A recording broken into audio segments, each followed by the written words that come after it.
I'm confident that for the most part, when I speak, it affects people. And that's one of my biggest motivators.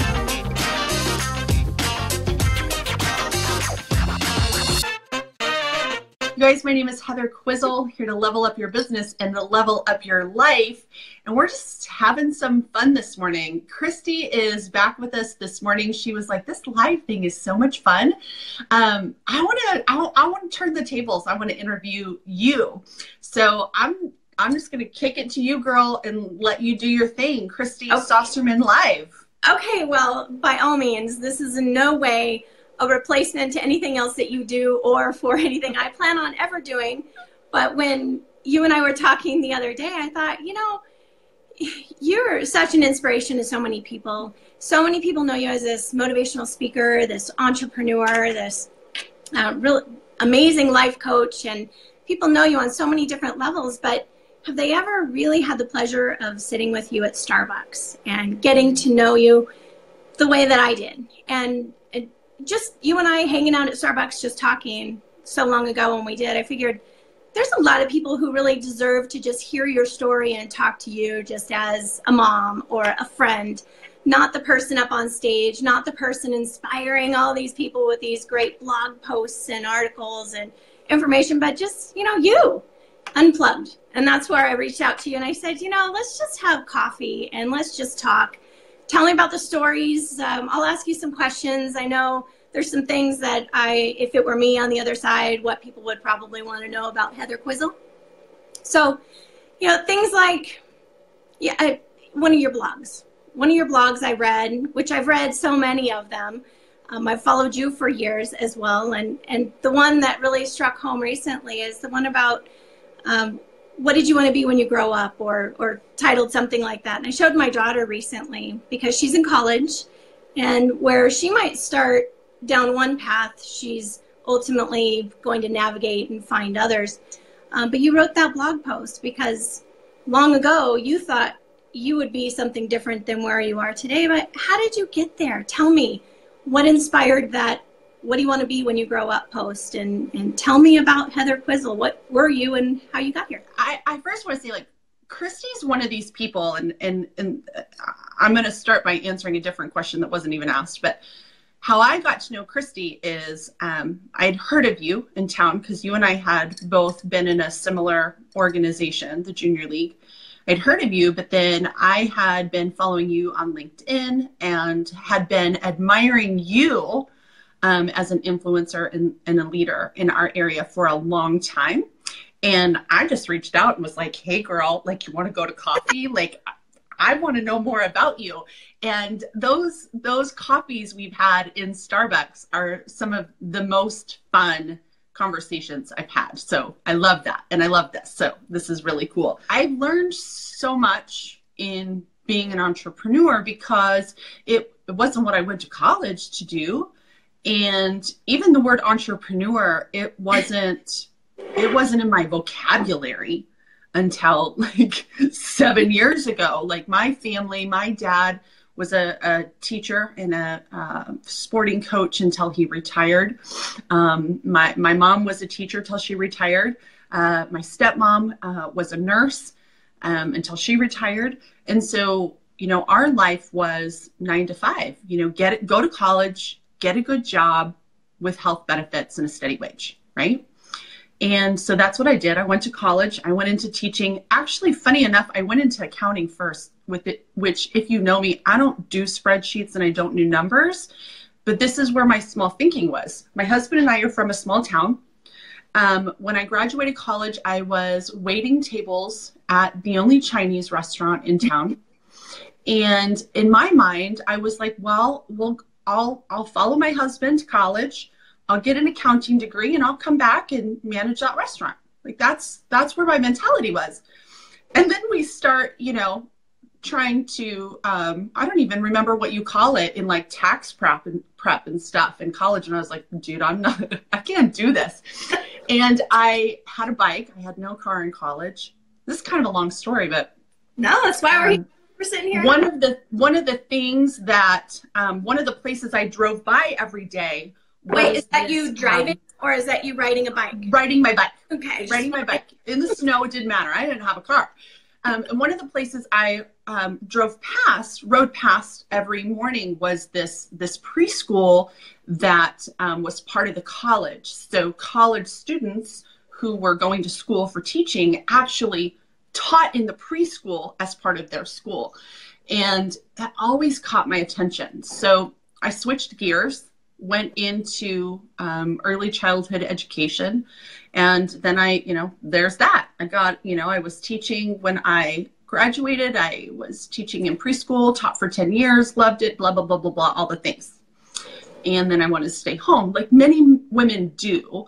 I had 2 kids at the time, and, juggling, getting ready in the morning, get the kids out the door, work hard because I don't do anything halfway. So like give everything I have to my kids and my parents that I taught for, come home, all the things, right?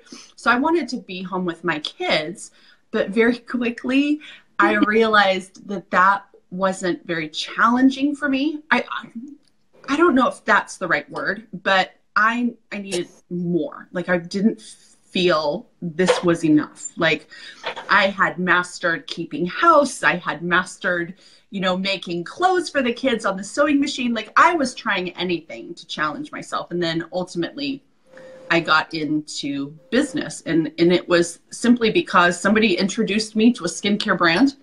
And it was a time when I was open. I was looking to fill myself in some way. I was looking to challenge myself in some way. And yet I knew I didn't want to go back to teaching, simply because I don't want to leave my home. I loved running the home. And I'll tell you, I remember at the time, Kristi, I was following like mommy bloggers. And this was the first time where I had realized women were making money just being moms at home. Like I didn't get it, but they were making money on these blogs. And I was like, I was blogging. I was trying to like figure this out. But I was like, that was the first time when I realized that people were having non-traditional businesses, non-traditional work, and they were able to blend this whole mom career thing. So when the skincare thing dropped in my lap, I was like, okay, like this is here. This is actually what I'm looking for. It's wrapped in a package that I didn't really think I wanted. So anyway, I got into that. So to get into your question, like I'm really passionate about this, and I have a junior in high school this year. And so the talk is like, where am I going to go to college? What do I want to be when I grow up? Right. Mm-hmm. And even my husband too, he has switched careers, and we're in an industry. No, that's not right. We're in a society, in a world, in a time period now where you don't have to sit at a desk for 40 years until you retire. So like my messaging to my daughter is just, if you want to go to college and something piques your interest, go. And you might change your mind in 2 years like I did. And that's going to be okay. And you might graduate with a degree and be like, and now I know I don't want to do this. And that's okay too. Like I really believe in the pivot. So many people do the same thing in their careers. They start in one job and then ultimately go into another and constantly change. And that's okay for being a teenager in college as well. It's so true. And I feel like, and I'm sure you found this too, you have to do a lot of things that you realize you don't like to help you discover what you do like. Right. It's part of the journey. Right. It is. It is. So I don't believe in going in the wrong direction. I don't believe in making a wrong decision. I'm just like, girl, make a decision and then we'll figure it out next. Well, that's true. And I think all of our journeys have a purpose, and they ultimately help shape us and teach us lessons along the way. And if you pay attention and you're present, you end up growing from all those experiences. And, as you say, you make a lot of mistakes along the way. That's true for all ages and phases in life. I think that's absolutely spot on. But I really did like that blog post because it was so timely with Madeline and where she's at in her first year in college. Yeah, because you just went through what we're gearing up for. Yes, yeah, it's quite interesting. That whole 17-year-old time frame really helps you to ready yourself and her for going to college. I've heard that. I think on my first one, I will cry big hunk of tears. I think but man, I will be kicking out the last two. Did I say that out loud? You're gonna cry with all of them. I think it's all different. Right, so now you're in Boise, married, obviously, 3 children. Okay, so tell me about that. Is a journey in of itself. You've been married a long time, like I have, and you have wonderful children. But tell me about Larry. I know he's involved in your business, and you guys have. Just go ahead. I'll let you go ahead and tell us the story. Oh my gosh, this is like I could talk about my husband for a long time. So gear up. No, I'm just kidding. Actually, he's not. Let's talk about like how he's involved in my business or how he's not, because you know, I lead a large sales organization that and people look to me for, well, how is your husband involved and how does he help you and how do I get my husband to be involved? And so I'm always really cautious about that because, you know, my husband has always been my number one supporter. And let me just kind of side note, we have spent years not liking each other. and I think that's really normal. And we had our own, you know, this year, 2018 will be our 18th year of marriage. We dated 7 years before that. So I've known this guy since I was 15. I should say loved him since I was 15. But we are such better people today and so much more loving and respectful than, you know, ever, you know. And so when it comes to business, he's always been supportive. And honestly, if it weren't for him, I probably wouldn't have jumped into the skincare brand because I was just so like, this is so unlike me. I'm not good at sales. Like I felt so ill-equipped and not the right person for it. But he was like, what do you have to lose? Like, he's like, I guarantee you can sell enough eye cream to earn your little investment back. And he's like, and if you decide you don't like it, like no big deal. You know, like I really got that mentality from him.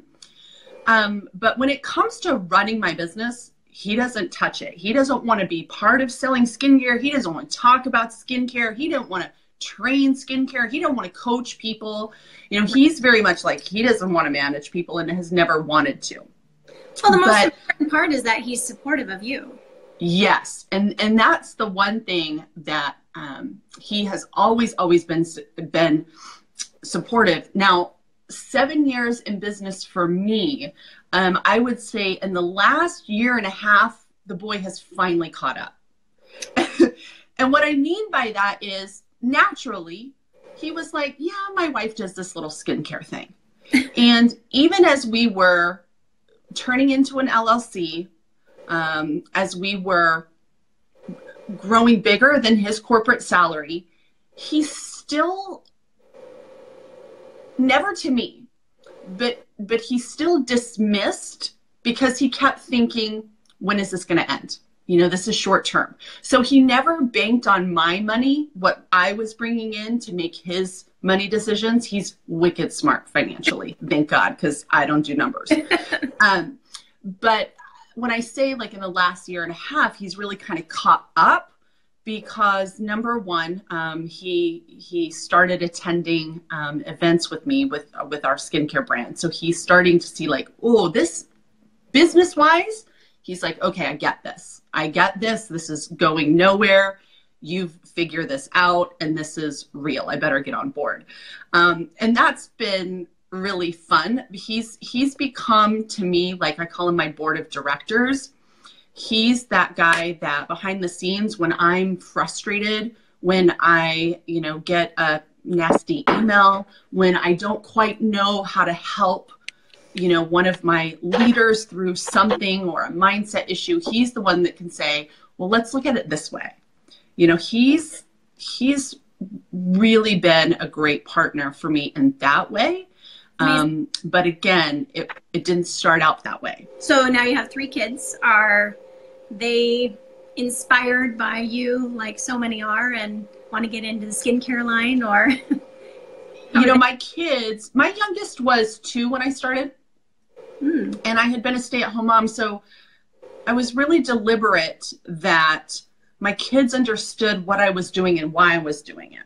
Good. So I would say, like, you know, mommy's got to take this phone call. I need you to be super quiet.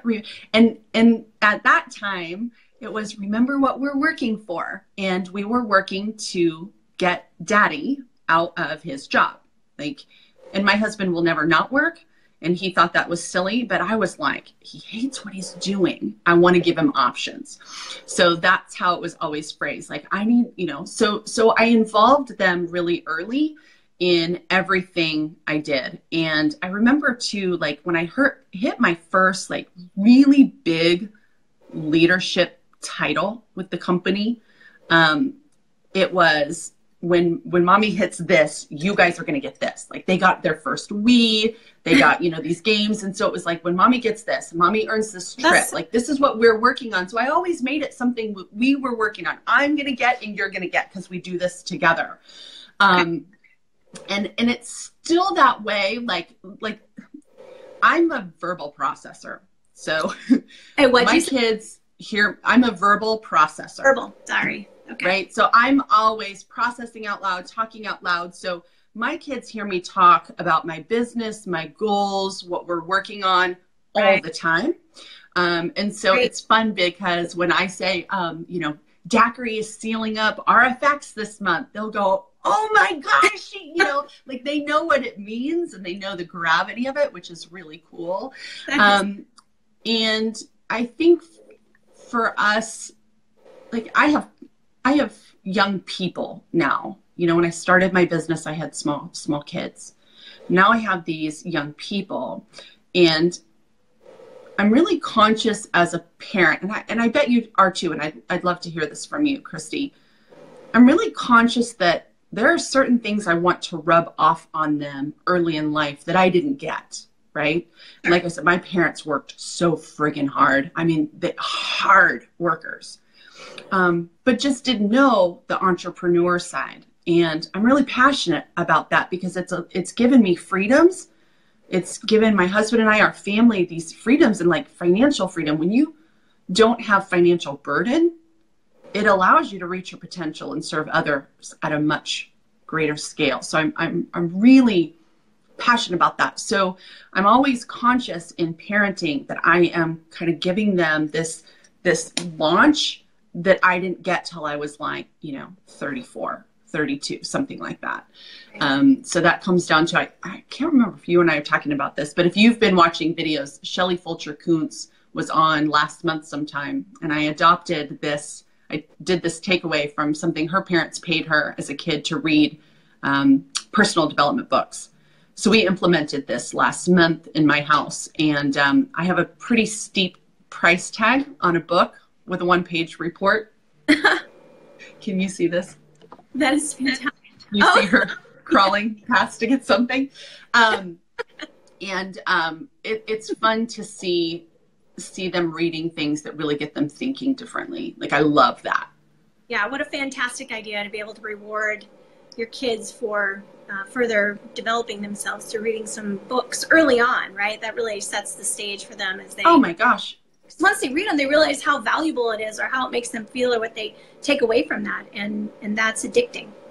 Yeah, for sure. And you think about all of the things that we invest in for our kids. We invest in the sporting gear and the club sports and, you know, the piano lessons. And why would we not pay them to grow their little minds? You know, we're going to pay, well, some of us will pay in some way for them to go to college and grow their minds in that way.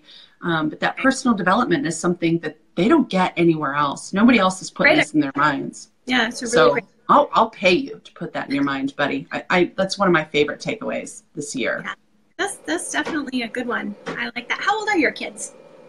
17, I think is. So I have a 17-year-old. My almost 10-year-old is getting something in the closet here. And then my middle child, my boy, is 13. All right. He's 13.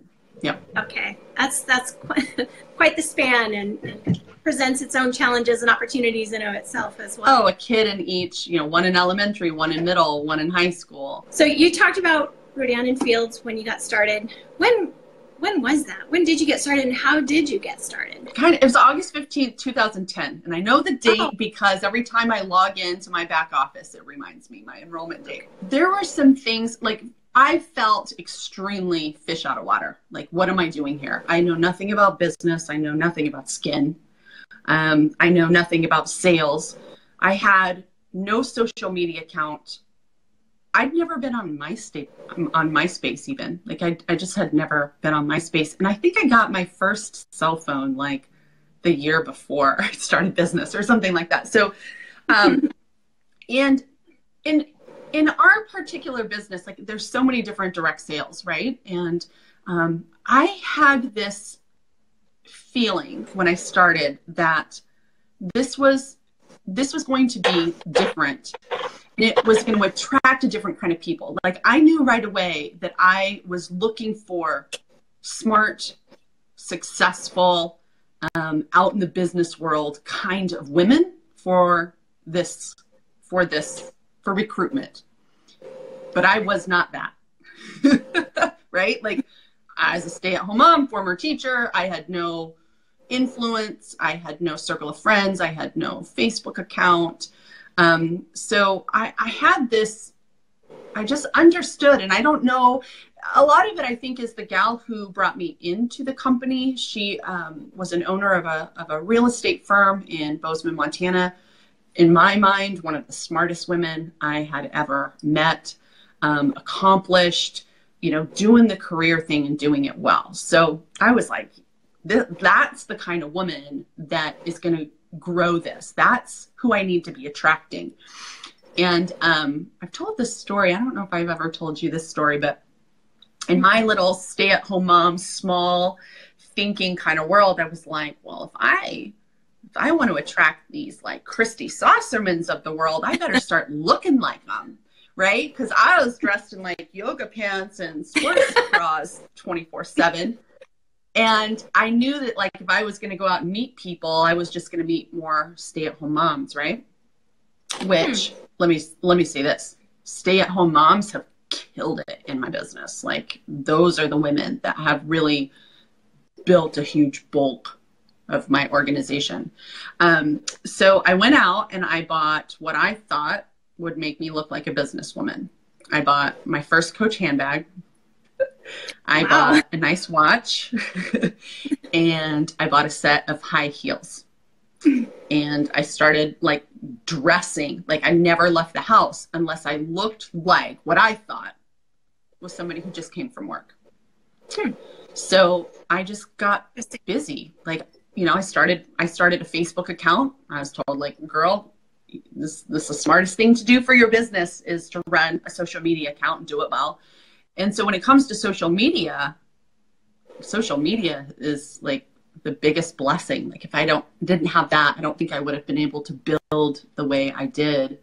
And so I got real savvy about that right away. Although, you know how, do you ever see this, Kristi?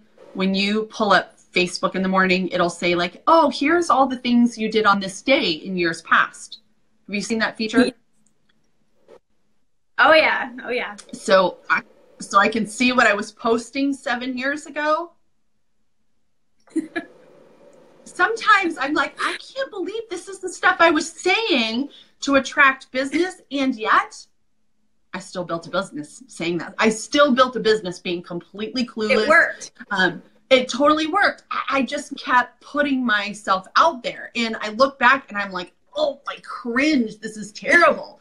But yet my terrible built me a business that had in my first, I think it was my first year, I had doubled my teaching salary.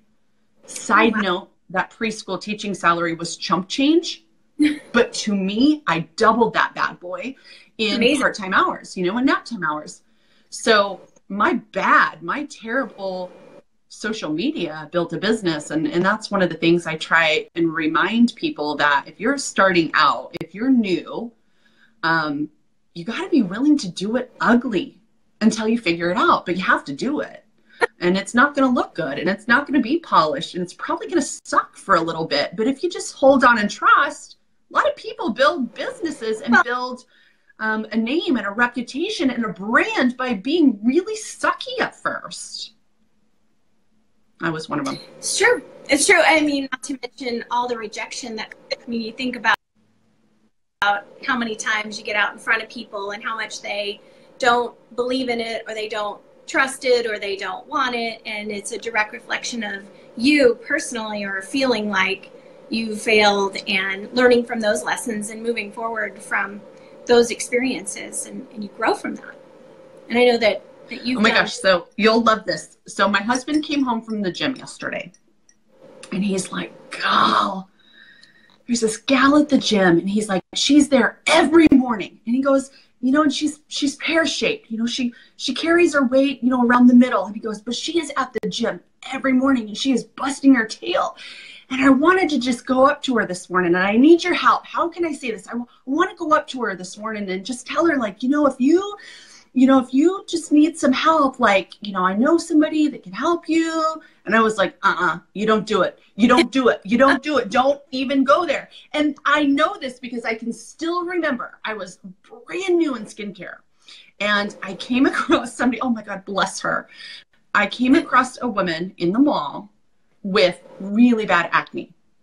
And of course I walk up to her and I'm like, hey girl, like, I got something that can fix that. It did not go well. No, she was not grateful. She was not grateful. Yeah. She did not love that I approached her acknowledging that her face was a mess. She was like, "You just back up, go away. I don't want your crap." And like, that was a valuable lesson for me. I mean, it sucked, but shoot, I never did it again. Right?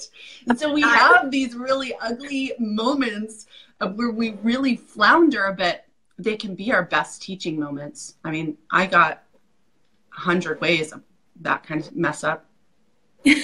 Well, oh well. I understand.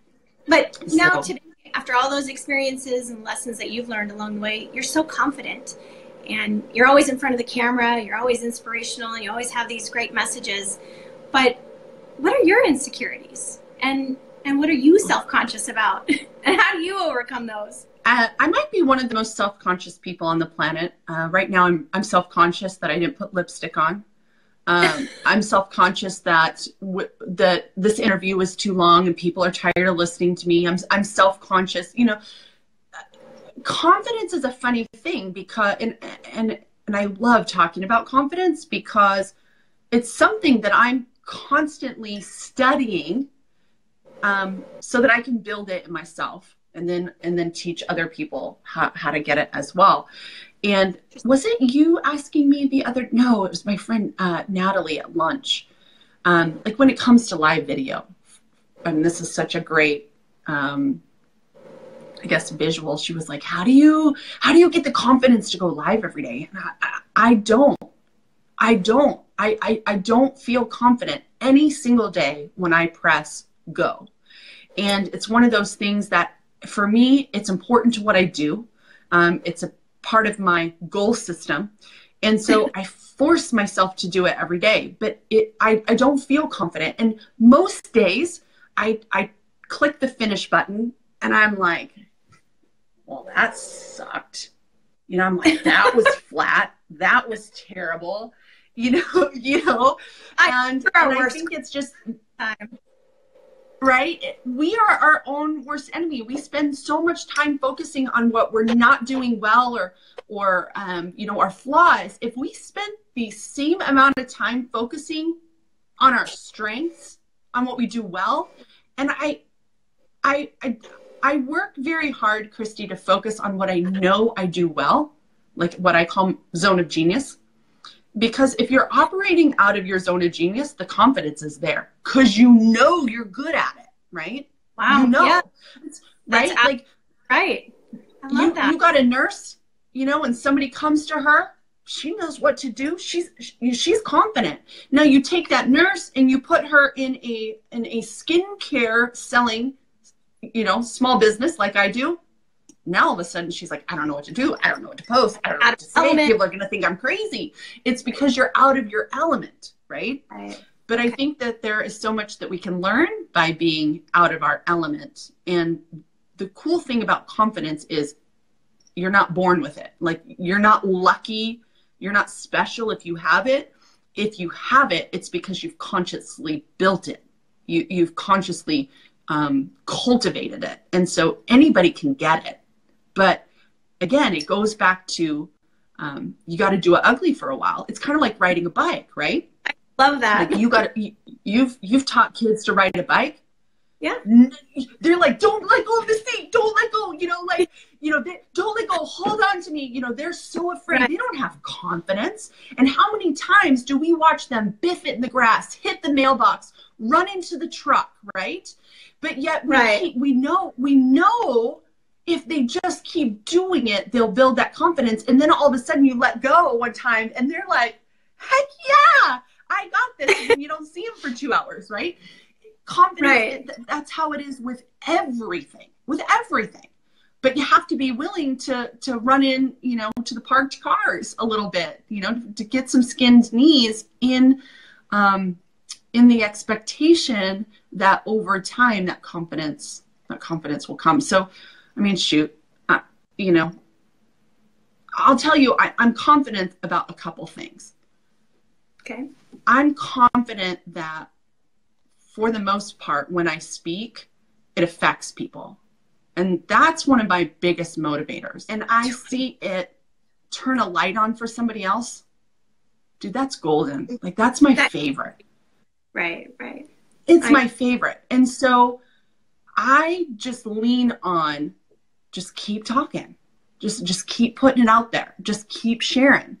Because if I could just live my life on that 20%, like to me, that's a fulfilling life.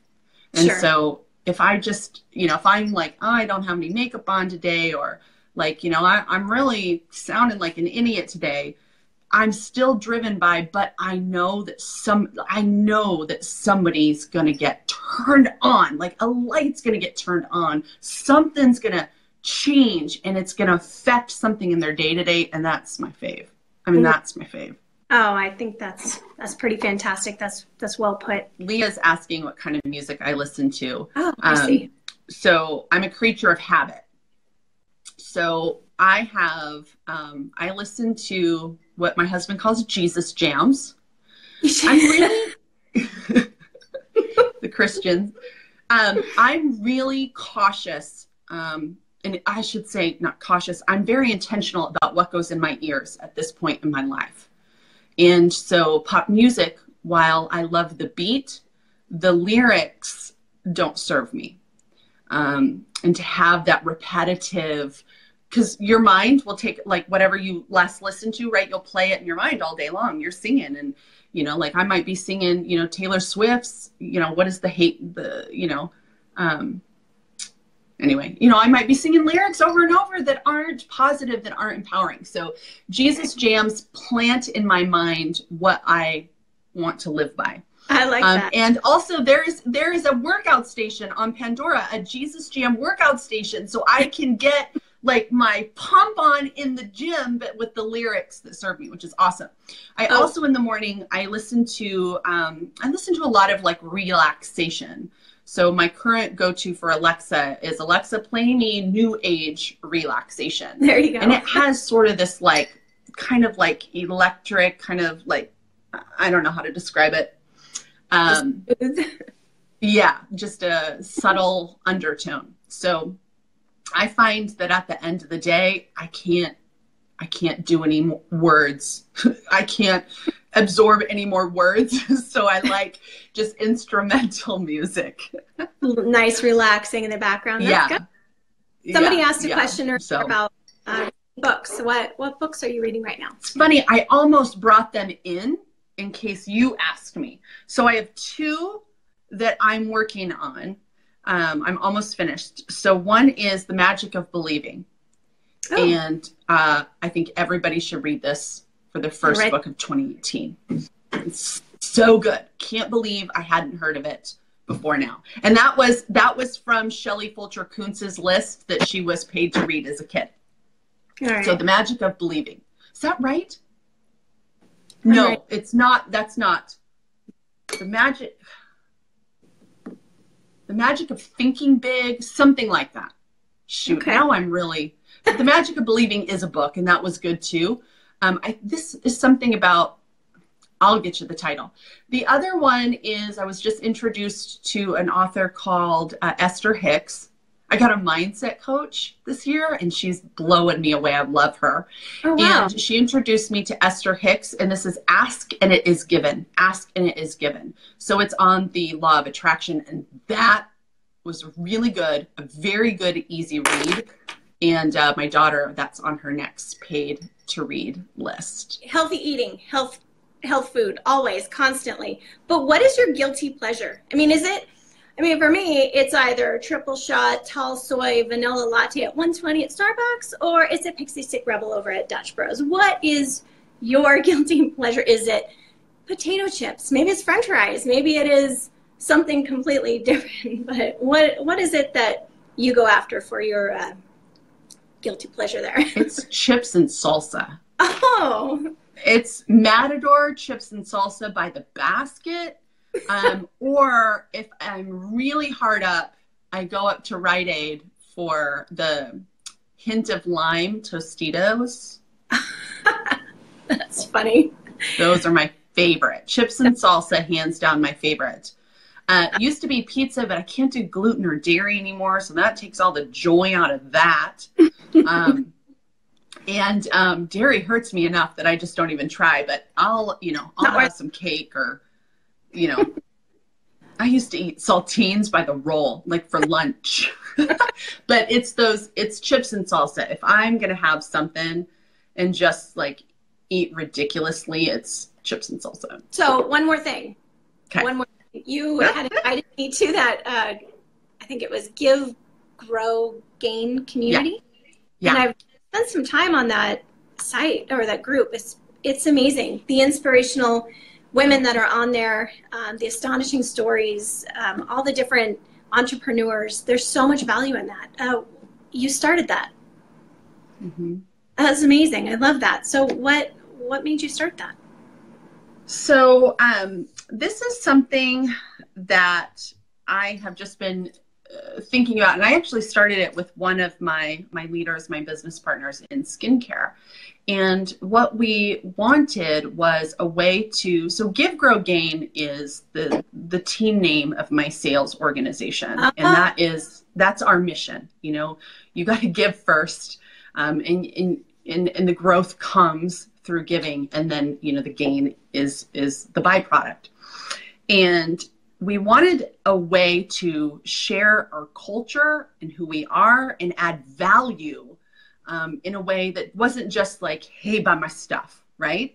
So the Give, Grow, Gain community is a way to bring people we know, people we care about, people we admire into our team culture and serve them. Because I'm sure you've discovered this in business, is that I'm a big believer in serving people, but not everybody wants to be served my products, and not everybody wants to join my team, right? So there are other ways to serve, and that's what that group is about. Okay, well, it was very impressive. I really enjoyed, I haven't introduced myself to the group or done any interaction, but just reading through all those different stories and these different ladies, it's really impressive. You've done such an amazing job with not only growing your business, but also influencing so many different women in what you do. And you have just been quite the story in of itself. And I think that you have so much to offer, and you've done a great job at getting in front of people and helping them really grow and build their own businesses. So for that, I thank you. Oh my gosh. I really think you've done an exceptional job. And oh, Kristi, that means a whole heck of a lot coming from you, because it's women like you that have really shown me, what is possible. That we can build anything from scratch out of our homes with an idea. And you sure have a ton of grit, and have really become just a wicked smart entrepreneur. And I need women like that in my life. So I appreciate that. This was fun.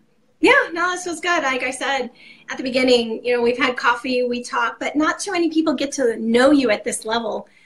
Just that unfiltered, view or unplugged version of you. It's always, you know, you're the inspirational person. Or, I mean, you have a lot of great videos and a lot of great posts that allow people to get a view into your life, but to just have this kind of conversation as if you're sitting together having coffee, you know, it's a little different. So I appreciate that, and I think that's has its own value in of itself for people to get to know you for who you are and hear about your stories.